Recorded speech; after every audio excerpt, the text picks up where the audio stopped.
If your large open-world games like Pout World, Witcher 3, or others start to stutter then crash after you've been playing them for a while, you may be able to improve stability by increasing the size of your swap file.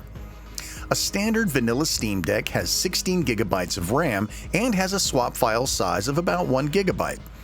Typically, this works well enough for most games on Steam Deck, but should the Steam Deck run out of memory, it will start to use the swap file to augment the available memory. I'll bet less far performant than if it were using real memory. However, there are times when you need more, not to improve performance, but rather to keep games from crashing after you play for 45 minutes to an hour. Before we do the deed of expanding your Steam Deck swap file, let's try to better explain why you need a swap file at all. Most operating systems use a swap file, so there's nothing unusual about the Steam Deck using one. Here we have your Steam Deck with 16 gigabytes of memory. Without running anything, the OS takes a bit of that while leaving the rest for your games. Your SSD contains your operating system, games, and other stuff. No matter what model of deck you own, your SSD will always be bigger than your RAM or memory.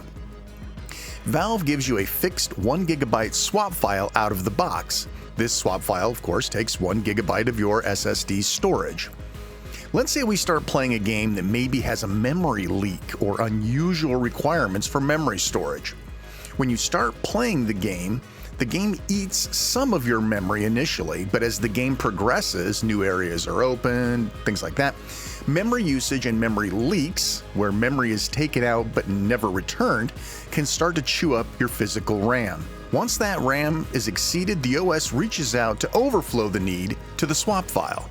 Then that space starts getting eaten, and once you exceed that 1 gigabyte of storage, the game starts to stutter and crashes. By increasing that swap file to something bigger, around 2 to 4 gigabytes, it can extend the time it takes for the memory needs to overtake the available space.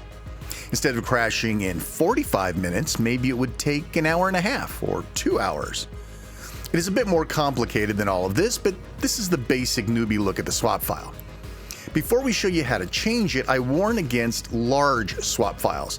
I mean, you may be tempted to make it 16 or 32 gigabytes since you have a big fat SSD in that deck, but there are many reasons this is not recommended. Opinions vary, but for systems with 8 gigabytes or more of RAM, the recommendation seems to be 2 to 4 gigabytes. So we'll do 4 gigabytes for this tutorial. You could always experiment with bigger or smaller, but this extra space should get you some relief. You must have a sudo password set. You probably already did this for other things, but just to make sure, let's open up the console and type in passwd. If it says current password, you already have a password set. If not, go ahead and create a password. Be sure to commit it to memory or write it down. Next, we have to lift the read-only requirements of the SteamOS. We'll do this with the sudo command steamos-read-only disable. You will be asked for your sudo password. This removes some of the safety rails of the operating system, but we're going to put those rails back when we're done. Now we'll change to the home directory. This is where your current 1 gigabyte swap file is, so we'll just replace it. Next, we'll shut off the swap file, sudo swap off-a, so we can make the changes. The next long command, by the way, this is all going to be in the description below, looks very daunting, but as long as you cut and paste it, you should be fine. This command makes a new swap file in the size of 4 gigabytes. Now we'll tell the OS to use this new file as its swap file with sudo mkswap swap file. Of course, we still have to turn it on, so sudo swap on swap file will take care of that.